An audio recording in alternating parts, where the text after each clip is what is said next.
Hi hello नमस्कार, स्वागत आहे तुमचं माझ्या मराठी कथा या यूट्यूब चॅनलमध्ये। तर मित्रांनो, मी तुमच्यासाठी एक नवीन रोमॅन्टिक लव्ह स्टोरी घेऊन आलेली आहे। चला तर मग स्टोरीला सुरुवात करूया। पहिल्या नजरेतलं शेवटचं प्रेम भाग 1। पुण्यात राहणारा समर्थ हा एक शांत आणि अभ्यासू मुलगा होता। प्रेमावर त्याचा कधीच विश्वास नव्हता। तो नेहमी म्हणायचा, प्रेमात वेळ वाया जातो, स्वप्न पूर्ण करणं महत्त्वाचं आहे। एका पावसाळी सकाळी तो बस स्टँडवर उभा होता। अचानक जोराचा वारा आला। एका मुलीची छत्री उडून थेट समर्थच्या पायाजवळ येऊन पडली। समर्थने छत्री उचलली। समोर एक सुंदर मुलगी उभी होती। तिचे डोळे, तिचं निरागस हास्य। समर्थ काही क्षण तिच्याकडे पाहतच राहिला। ती हसून म्हणाली, थँक्यू। समर्थ फक्त एवढंच बोलू शकला, वेलकम। बस आली। दोघेही एकाच बसमध्ये चढले। योगायोगाने दोघांची सीटही शेजारीच होती। थोडा वेळ शांततेत गेला। मग ती म्हणाली, हाय, मी सई। समर्थ हसला, मी समर्थ।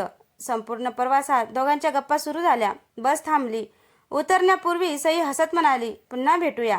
समर्थनेही हसून मान हलवली, पण त्याला वाटलं ही भेट कदाचित पुन्हा कधीच होणार नाही। दुसऱ्या दिवशी समर्थ त्याच बस स्टँडवर गेला। त्याला नकळत सईची वाट पाहू लागला।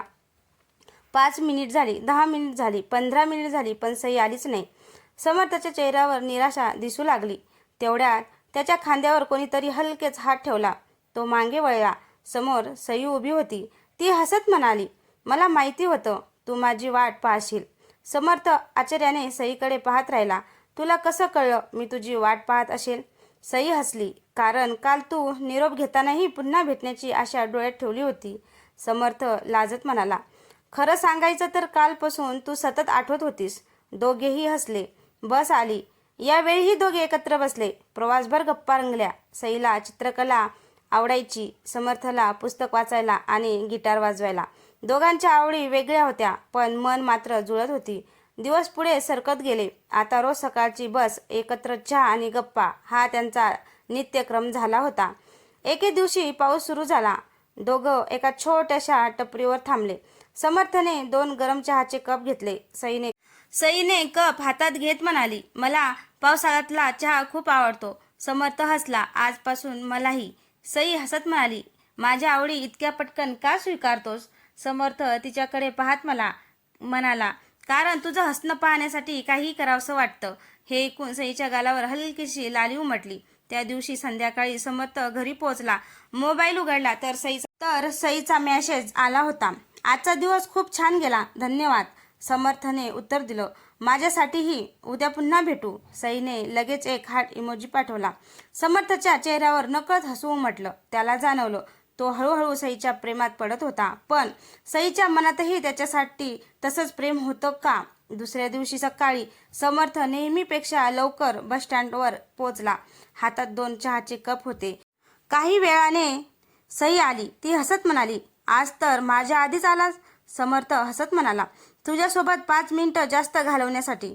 सई हलकीशी लाजली, मग हा चहा माझ्यासाठी? हो, साखर कमी, जशी तुला आवडते तसे। सई आश्चर्याने त्याच्याकडे पाहत राहिली, तुला अजूनही लक्षात आहे? समर्थ म्हणाला, तुझ्याबद्दलची प्रत्येक छोटी गोष्ट लक्षात राहते। दोघे बसमध्ये बसले। आज सई काहीशी शांत होती। समर्थने विचारलं, काय झालं? ती खिडकीबाहेर पाहत म्हणाली, समर्थ, कधी कधी वाटतं काही माणसं आयुष्यात खूप उशिरा भेटतात। समर्थ हसत म्हणाला, मला वाटतं योग्य वेळीच भेटतात। सई त्याच्याकडे पाहून हसली। संध्याकाळी दोघे एका पुस्तकाच्या दुकानात गेले। सई एका कवितेचं पुस्तक हातात घेऊन म्हणाली, मला प्रेमावरच्या कविता खूप आवडतात। समर्थने ते पुस्तक विकत घेतलं। तो म्हणाला, ही भेट आपल्या मैत्रीसाठी। सईने पुस्तक छातीशी धरलं, आजपर्यंत मला कोणी इतक्या मनापासून भेट दिली नव्हती। घरी जाताना, रस्त्यावर चालताना सईचा तोल गेला। समर्थने क्षणाचाही विलंब न करता तिचा हात धरला। दोघांचे डोळे एकमेकांना भिडले। काही क्षण दोघंही काही बोलले नाहीत। मग सई हळू आवाजात म्हणाली, धन्यवाद। समर्थ हसत म्हणाला, तुझा हात सोडणं मला कधीच आवडणार नाही। हे ऐकता सईच्या गालावर पुन्हा एकदा लाली उमटली। ती काही बोलली नाही, पण तिच्या चेहऱ्यावरचं हसूच तिच्या मनातलं सगळं सांगत होतं।